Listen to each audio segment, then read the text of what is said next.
मेरी शादी की मिठाई। ये क्या बन के आई हो? किसी अनपढ़ गवार से शादी की है क्या?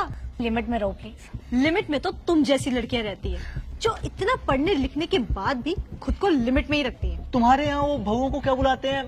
क्या था? बींदनी। हाँ, बींदनी। तो पूनम बींदनी जी, तुम्हें किसी ने बताया नहीं कि कॉलेज में ऐसे कपड़े नहीं पहन के आते? क्या प्रॉब्लम है तुम्हें इन कपड़ों से? प्रॉब्लम तो तुम जैसी सोच वाली लड़कियों से है हमें। अरे जब शादी करके चूल्हा चौखा ही संभालना था तो इतनी पढ़ाई लिखाई क्यों की है? जिंदगी तो तुम गवारों जैसी जी रही हो। अले अले, गुस्सा आ रहा है? तुम्हें शादी करनी ही थी तो कम से कम किसी ऐसे घर में तो करती जहाँ पे तुम्हें अपनी मर्जी के कपड़े पहनने की आजादी हो। कपड़ों से आजादी का क्या वास्ता? ये कपड़े मैंने खुद की चॉइस से डाले हैं।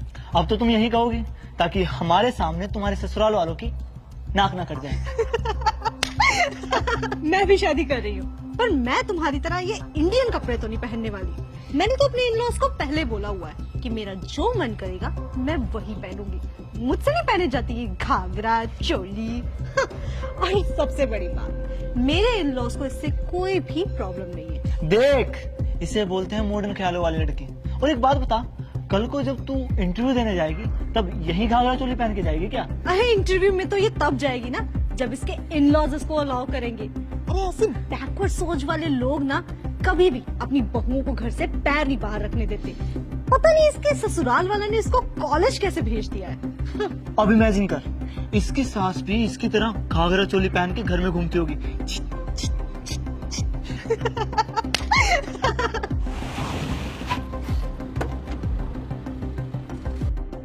लो, आगे इसकी अनपढ़ सास भी।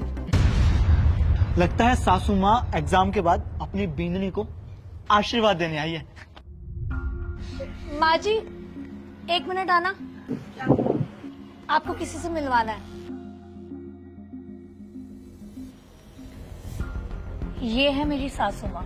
हेलो बेटा। तुम दोनों को जो भी सवाल करने थे ना, इनसे करो। Poonam, is everything okay? Oh, impressive. तो तुमने अपनी अनपढ़ सासू माँ जी को इतनी इंग्लिश सिखाई है कि वो किसी को इम्प्रेस कर सके बेसिक बातें बोल के। खाना बनाने वाली अनपढ़ अब इंग्लिश भी सीख रही है। Excuse me, what do you think of yourself? Do you think I'm an illiterate? By the way, I'm a graduate from this college. रहने दीजिए माँ जी, इन्हें इतनी इंग्लिश समझ नहीं आएगी। बाय द वे, ये इसी कॉलेज की टॉपर रह चुकी है और अगर यकीन ना हो तो टॉपर्स बोर्ड जाके चेक करें। आज भी इनका नाम सबसे ऊपर लिखा हुआ है। अरे कहाँ के मॉडर्न लोग हो तुम जो आज भी लोगों को कपड़ों से जज करते हो? घाघरा चोली या साड़ी सूट पहनने से कोई ओल्ड फैशन या मॉडर्न नहीं होता। ये कपड़े मैंने मजबूरी या किसी के दबाव में नहीं पहने, बल्कि अपनी खुद की चॉइस से पहने। इंसान सोच से मॉडर्न होना चाहिए, कपड़ों से नहीं। और रही बात सोच की, तो ये तुम दोनों से ज्यादा मॉडर्न है। और ये कहाँ लिखा है कि छोटे कपड़े पहनने वालों की ही सोच मॉडर्न होती है? पूनम, हम तो मजाक कर रहे थे यार। किसी की संस्कृति का मजाक बनाने का हक तुम दोनों को किसने दिया? क्या तुम्हारे घर में भी तुम्हारी माँ साड़ी सूट की जगह जीन्स और स्कर्ट में घूमती है? जवाब दो। सॉरी आंटी, हमने कुछ ज्यादा बोल दिया। तुम लोग देश का यूथ हो, तुम्हारे पास ताकत है लोगों की सोच बदलने की।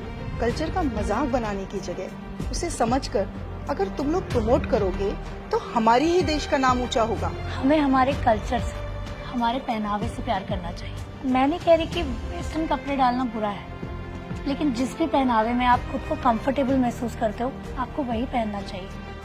आइंदा किसी के कल्चर का मजाक बनाने से पहले ना एक बार सोचना जरूर। चलिए माँ जी, खड़ी करो।